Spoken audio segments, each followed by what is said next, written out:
Thank you for to have Associate Professor Tess joining us from the Department of Gender and Cultural Studies at the University of Sydney. Tess's work specializes in the anthropology of policy, and her work has looked at topics as varied as extraction industries, everyday militarization, houses, infrastructure, for example, plumbing and roads, schools, let's say broad forms of employment more broadly. But the common thread throughout her work are issues of function and dysfunction, how dysfunction occurs, and to what, whom, and how it is ascribed. Her books, Bureaucrats and Bleeding Hearts, Indigenous Health in Northern Australia, that came out in 2008, and Darwin, that we were just talking about, that came out in 2014, deal with these issues. But her latest book, Wild Policy, came out this year and describes what happens to Indigenous policy in regional and remote Australia, and explores a term I think is very productive, naturalized policy, policy unplugged, gone live, ramifying in everyday life. This is a little blurb from the book that I find is very fruitful, and reveals the ways in which policies are wild, not the people being targeted. So it's kind of in the name. Today we're talking about her paper, Decolonizing Trauma Theory by Way of Housing Disrepair, the case of Santa Teresa, Australia. And we're really thrilled to have her tell us a little bit about her work on the side of the paper that we've all read, and to discuss the paper afterwards. Welcome, Tess, and thank you for joining us. Thank you so much. This is such a thrill. And thank you for being alive and awake on your Monday morning. I've lived through this Monday already. I will get us going so that we do have time to chat, because that's what I'd like most of all. And I promise I won't riff too much about Bovril, even though it's one of my favourite things to talk about. The relationship between militarism, cattle ranching, land appropriation, and Indigenous circumstances today is very real. And that's the sort of thing that my recent work is doing. Anyway, so I'll just start by sharing a screen, and hopefully this will all work perfectly. Tell me if that does work. Yes. What are you seeing? We can see your slides, but not in the slideshow mode. So if you slideshow, no, how about that? Just the slides. Perfect. Okay, great. All right, so we're starting with a picture of one of the new houses from the program that you'll be reading about in Wild Policy. I won't go on about this particular thing, but I'll just draw that link for you, Maria. This is a photo of a new house kind of disassembling as it's being assembled in Yuendamu. But I chose to share the paper on cultural trauma because it's another kind of angle on living with broken things, drawing on case material from Santa Teresa in Central Australia. In the Aranda, it is La Ginger Porter, that's its proper name, but the name that residents use is still referring to its mission title, Santa Teresa, so I'm going to stick with that. And this case study relates to my abiding concern to show the interconnections between materialities and lived experiences, between getting things fixed and trying to understand what failure is part of. I toggle between doing things about the things that I'm theorising, and I've done that throughout my career, and I've given up trying to correct myself. I think I'm just going to be someone who is spread across lots of things, thin like Vegemite across toast. My anthropological attention, as Maria mentioned, roves across schooling and housing, health, infrastructure, incarceration, militarisation, extraction, and collaborative mixed media work with the Caribbean Indigenous Film Collective. And my ethnographic interventions are always about pulling the structural implications out of micro details and running interventions into the mundane and the arcane to activate change. And I can return to that in discussion. What does intervening in the mundane and the arcane to activate change actually require or involve? Now, Santa Teresa, just to give you a map, began life in 1935 as the Little Flower Black Mission in the desert town of Alice Springs. It was the first Catholic mission in Central Australia. But after World War II, the Little Flower Black Mission was moved to a site which I'm showing you now, some 85 kilometres southeast of Alice Springs, to Crown land that was granted by the Commonwealth Government. This land was then named, all of it, Santa Teresa. In granting this seized land, the Commonwealth Government was essentially subsidising the church to manage natives on its behalf. I regard that as an early outsourcing to governance, mates and allies. For the Eastern Aranda, the mission was the least bad choice. Their land had been serially invaded. Prospectors looking for gold, a telegraph station and a railway had blasted through. Pastoralists were still working out what kinds of stock would thrive in these fragile arid regions. Sheep, maybe, cattle, camels, donkeys, rabbits, they tried them all. What kinds of grasses needed to be introduced to feed these foreign animals? And most of all, where was the water? The water was, of course, along Aboriginal travel routes and dreaming tracks, and was the first of key resources to be commandeered. And 10 years before the Catholics set up the Little Flower Black Mission, Warlpiri and Aranda people were brutally tortured and murdered at Coniston, northeast of Alice Springs. It's the last recorded known official massacre. You could be starved, shot, raped, put to slave labour, or you could join a mission and find rations, shelter, some protections in exchange for conversion to a punishing, all-knowing, all-seeing, single male God, enforced sedentism and fractionated kin. There were dormitories for young boys and girls because this was also all about sex. Sex as sin, right and wrong sex, abusive sex, guilt and shame as psychic possessions, new ways to be gendered. And being trapped in place also meant being housed. So I just want you to, there's an interesting picture in the foreground, but it's the background that I want you to pay attention to, the houses. Housing was amongst the technologies of adjustment to the state-supported system of corralling people onto settlements under state contract with the Catholics. Now, fast forward.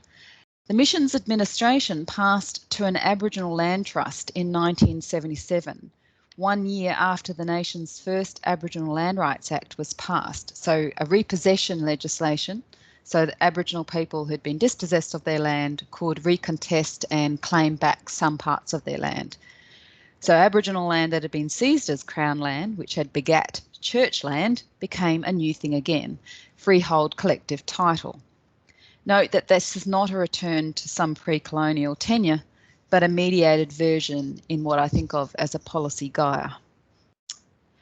Now let's fast forward again. I'm racing us through. Santa Teresa today, like all Aboriginal communities, is meant to be self-managing.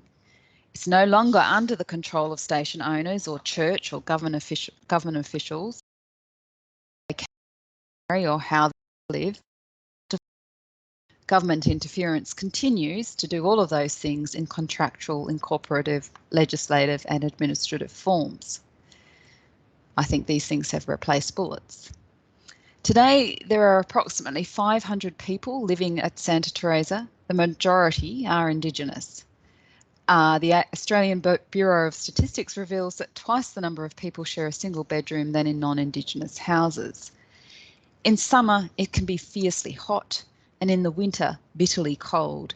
And that's when it's hard to make a fire outside because the sharp, dry desert wind throws sparks everywhere.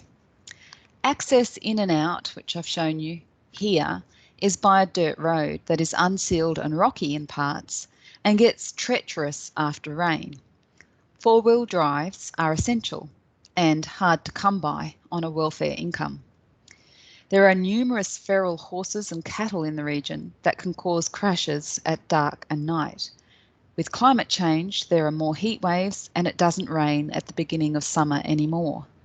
But when it does rain, it falls heavier, causing floods, washing away the soils that have been pre-crushed by those cattle and camel and donkeys and horses whose cloven hoofs have broken up the fungi and mosses that protectively crusted the soil, causing further erosion and more plant loss, and thus more native animal loss, and thus more human dependence on community housing and store-bought foods. I say all that because often people say, oh, well, if Aboriginal people were just left to hunt and gather on their own, wouldn't everything be fixed? And it's like, oh, yeah, no, where do I start?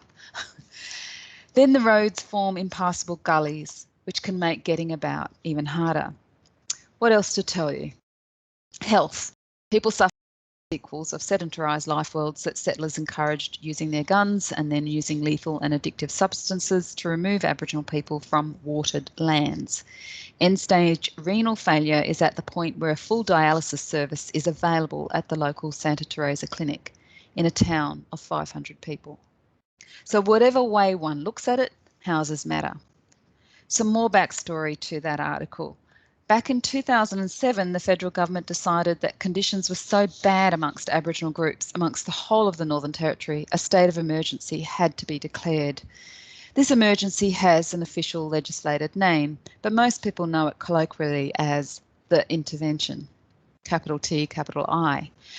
Under the intervention, housing was clearly identified as a solution to child abuse, or to that Catholic tutelage gone awry.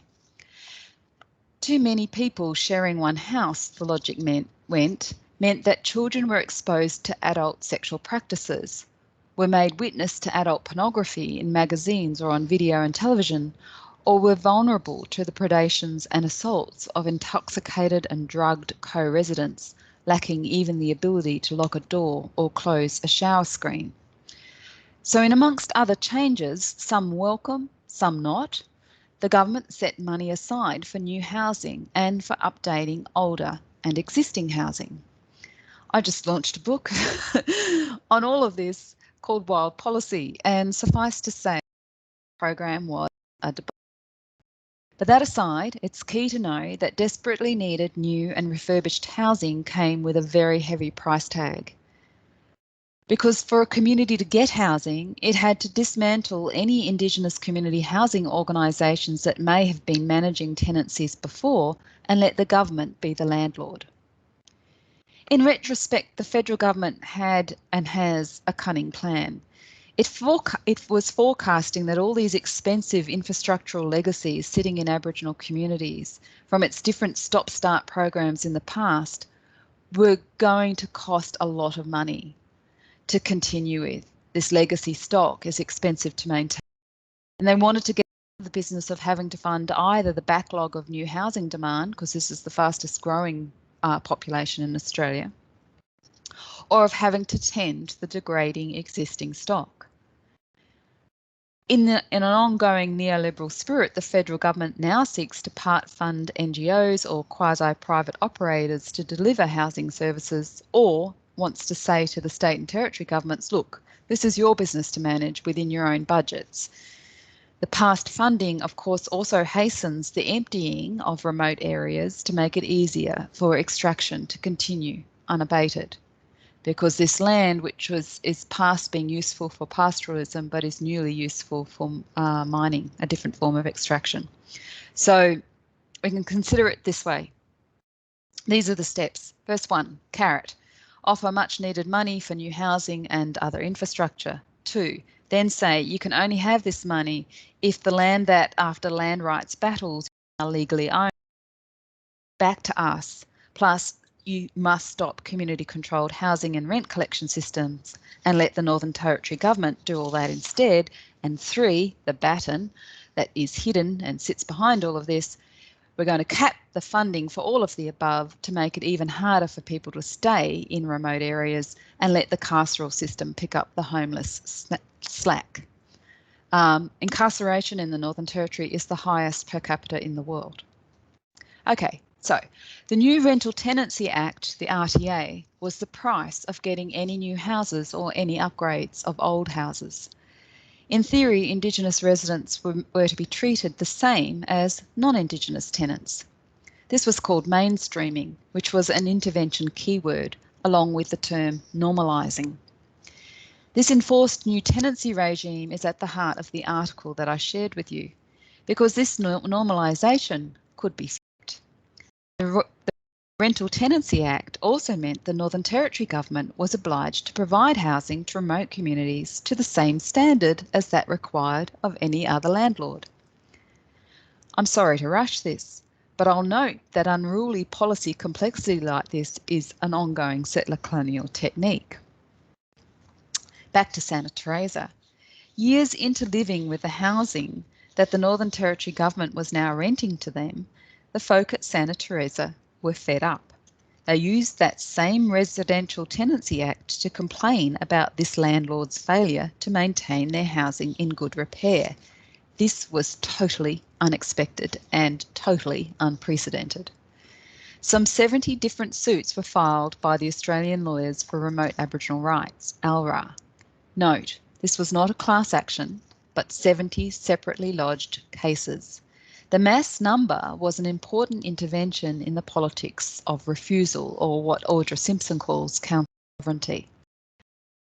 Lawyers knew that the first reaction of the state would be denial, then obfuscation, then turn the cards and complain about the complainants. Sarah Ahmed's work on complaint elaborates this in detail. Harassing the person who complains so she becomes the problem because she has named a problem is straight out of the Containment Strategy Handbook. In the case of shoddy housing conditions, it's extremely easy to blame Indigenous householders. Because houses seriously look unkempt, it's a small step to think things don't work because someone broke them, because these disorderly people broke them. But the lawyers figured, could the government really say that 70 different leaseholders were identically culpable? Surely some recognition of household by household difference would prevail? Well, my article describes how that went. Sure enough, the government immediately tried to argue that any faults were tenant damage based on res ipsa loquitur reasoning, which is the inference that the mere existence of certain accidents is sufficient to imply negligence. That is, it argued, this is my translation, come on already, these are Indigenous tenants. The disrepair automatically belongs to the kind of tenants that these people are. This at least was dismissed, not because of the racism of that logic, but because the department had no evidence, such as inspection records or condition reports, on how any damage was caused. The heart of the case concerned whether the part of the RTA which legally obliged the NT government to provide housing that is safe and habitable applied to Santa Teresa. But turns out there's no definition of habitability in the Rental Tenancy Act, which meant there was no definition of uninhabitability either. Hence, the Northern Territory Civil and Administrative Tribunal recruited English case law for a definition. I argue that's, behind the imperialism, the whole thing, but anyway. For the houses to be uninhabitable, the applicants had to demonstrate that injury would occur through their ordinary use of the premises, that the house had to be a threat to their very life and limb. Things like not having working taps or holes in the floors or missing front doors or live wiring next to an oven did not meet this high bar. But despite all this resistance, there were some issues that could not be waved away. Jasmine Kavanagh, for instance, was able to show that clear risks were associated with having raw sewage come up through her shower. But then she had to prove that she had complained about it. Because, of course, it is not enough that disrepair threatens your life and limb. The onus is on tenants to give official notice as soon as reasonably practicable after becoming aware of the need for repairs and maintenance, and to then establish that the department did not respond with reasonable diligence. You have to become a record keeper. In Jasmine's case, the department would send out plumbers who would make quick fixes without checking the connecting subterranean pipes, which were literally the root of the problem, as in tree roots had broken into that subterranean network. She did that for 7 years. The quick fixes would work for a bit and then the cycle would start again. Proving when a maintenance request was made became critical in the hearings, but this couldn't be any old type of request. No, no, no. The making of an official complaint also had high thresholds. It had to be placed on a form with the housing provider. It could not be verbal. It had to be countersigned, dated, lodged, filed, and the department had to have a record. Now, remember my description very briefly of the high rates of poverty and overcrowding in the community and how hard the roads can be to pass, how far away things are? Did I mention that English is not the first language and that the proportion of years 3, 5 and 7 students at or above the national minimum standards for reading, numeracy, spelling and grammar is significantly lower than for non-Aboriginal students? If a resident did manage to complain in approved ways, this in turn became proof that they knew how to complain. So if they hadn't done it in a timely way, that was on them. So at trial, the tenants were not able to claim that the difficulty of making administratively legible complaints was a barrier. This was in a context where, without officially complaining, problems are made to seem as if they do not exist in the first place. So over 7 years of complaining, Ms. Kavanagh was barely compensated for less than a year's worth of living with toxic sludge.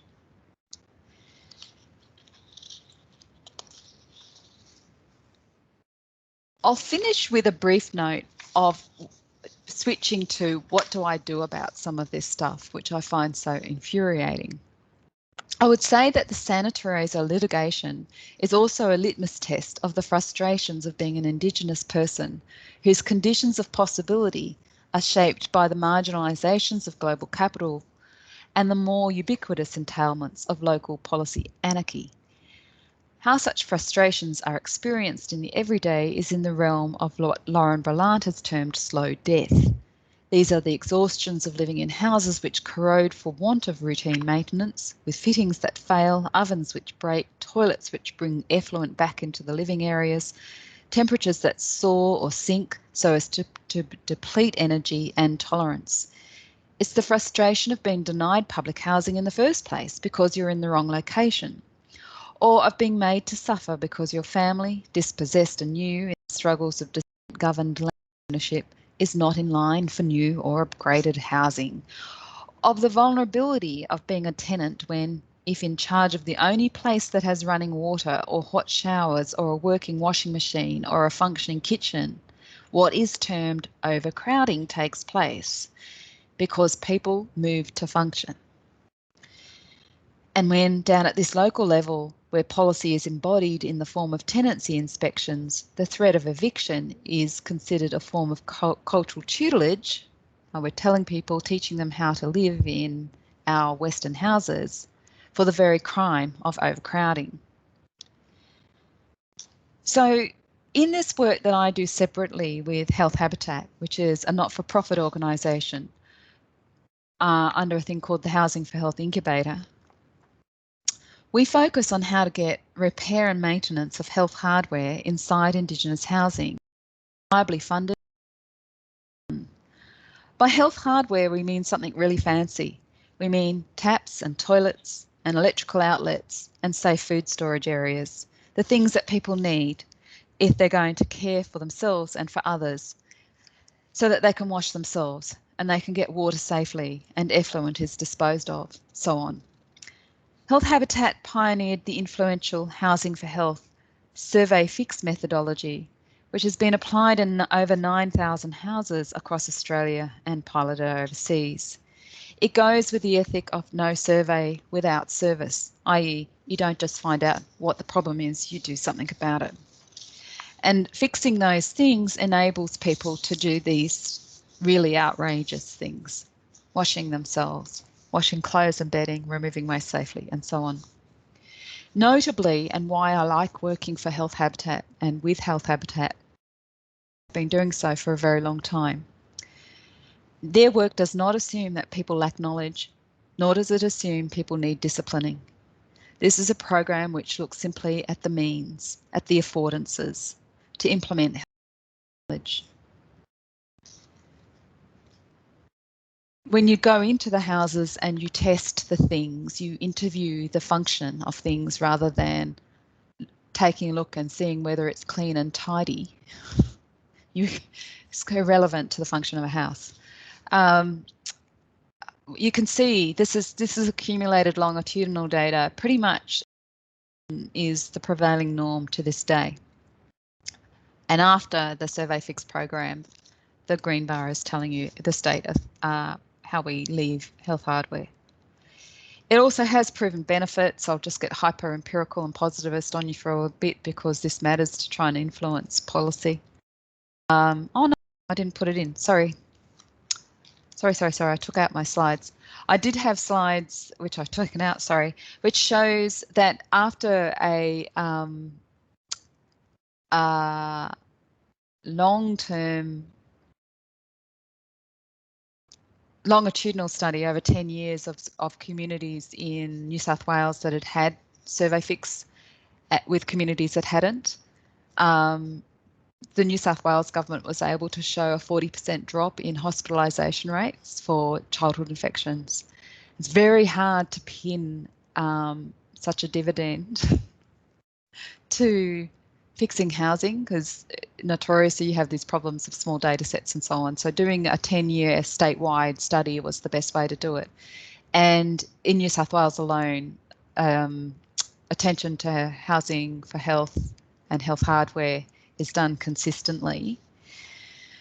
However, the incubator asks a different question, which is why, despite all of this amazing data and you know, Aboriginal people being involved in this because we are able to use unskilled labour or semi-skilled labour in a lot of the work.